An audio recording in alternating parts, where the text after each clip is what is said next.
విశ్వాసులారా, మనకు నచ్చిన వారు ఎప్పుడు కూడా మనకి దగ్గరగా ఉండాలని కోరుకుంటాము. ఎందుకని కోరుకుంటాము? మనకి నచ్చిన వారు మనకి దగ్గర ఉంటే ఏదో తెలియనటువంటి బలం ఉన్నట్టు మనం భావిస్తూ ఉంటాం. ఏదో తెలియనటువంటి అనుభూతి, అదేవిధంగా ఆనందం. అన్నిటికంటే ముఖ్యంగా మనం నమ్మినటువంటి వారు, నచ్చినటువంటి వారు, మనం నచ్చినటువంటి మన దగ్గర ఉంటే భయం ఉండదు. అవునా కదా? భయం ఉండదు. అంటే ఒక రకంగా రక్షణ దగ్గర ఉంటే భావిస్తున్నాం. అవునా కదా? కానీ ఉనికి రాగానే నీ విశ్వాసం మనం ఏం చేస్తూ ఉంటాం? దూరంగా కూర్చోడానికి ప్రయత్నం చేస్తూ ఉంటాం. అవునా కదా? అవునా కదా? క్రీస్తు ప్రభు మనకు మెచ్చిన వాడే కాదు, మనం మెచ్చినటువంటి వ్యక్తే కాదు, మనం ప్రేమించేటటువంటి వ్యక్తే కాదు. అవునా కదా? ప్రియ విశ్వాసాలు మనందరికీ తెలుసారు కదా. మార్తా మరి ఎంత విన్నారు కదా? ఒకళ్ళేమో పని చేసుకుంటూ ఉన్నారు, ఇంకొకళ్ళేమో చాలా సమీపంగా కూర్చునేవారు. దేవుడు ఎవరిని మెచ్చుకుంటారు? ఇద్దరు చేసింది మంచి పనే కాదు అంటలేదు. ఆయన ఆత్మతో ఉన్నారు, శిష్యుల ఆత్మతో ఉన్నారు కనుక ఆమె ఎంతో కనికరంతో, ఎంతో చాల్చుకుంటూ, ప్రేమతో మంచి వంటలన్నీ కూడా వండి పెడుతుంది. కానీ మార్త ఏం చేస్తుందంటే ఆయన చెప్పే మాటలు విందామని ఆయన దగ్గరగా కూర్చుంది.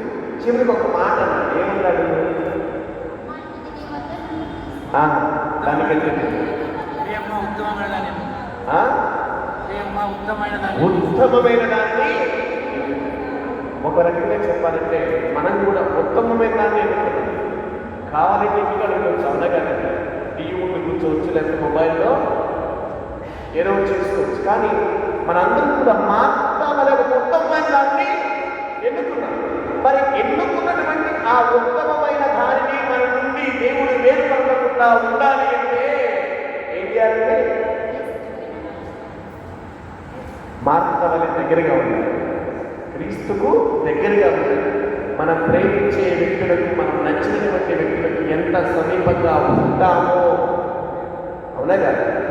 ఎంత సన్నిహితంగా ఉండాలని ప్రయత్నం చేస్తామో, దేవుడికి కూడా మనం దగ్గరగా ఉంటే విశ్వాసాల జీవితం మరొక విధంగా. ఇది వాస్తవం, ఇది వాస్తవం. రోజంటే దేవునికి ఎంత దగ్గరగా ఉన్నామని మనం ఆలోచన చేయాలి. చాలామంది మనం దూరంగా ఉండడానికి ప్రయత్నం చేస్తున్నాం. అవకాశం కాకుండా దేవుని దగ్గర కూర్చునే అవకాశం కాకుండా అవకాశాన్ని సద్వినియోగపరచుకోవడానికి మనం ముందుకు రాగలేదు.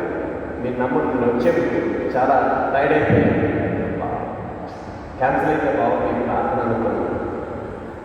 ఎందుకు ఒప్పుకున్నానని అంటున్నాను నేను కూడా. ఎందుకంటే చాలా కాలం తర్వాత ఇలా ప్రార్థనలు నడిపిస్తూ ఉన్నాను. ఒప్పుకున్నాను, క్యాన్సిల్ అయితే బాగుంది అనుకున్నాను. ఫాదర్కి ఫోన్ చేసి రాన్లైన్లే ఫాదర్ అని చెప్పుకున్నాను. ఆయన ఏమో ఈసారి పిలిచాడు కదా, మాట ఇచ్చాను కదా, మాట ఇచ్చి మడమ తిప్పితే మళ్ళీ బాగుండదు, రెండోసారి పిలవదు, అవకాశం రాదు, ఆయన అడిగిపోతే ఆయన నడిపించుకుంటాడే అని ధైర్యంతో వచ్చాను. అటువంటి భావం అందరూ కనిపిస్తుంది. కానీ మీ విశ్వాసాల దేవుడికి సమీపంగా ఉండి ఆయనకి అన్నీ సమర్పించుకుంటే జీవితం తప్పనిసరిగా మారుతుంది. ఇంకొక విషయం కూడా, మనం ప్రేమించే వారి చెవులో మనం సీక్రెట్ చెప్తా ఉంటాం.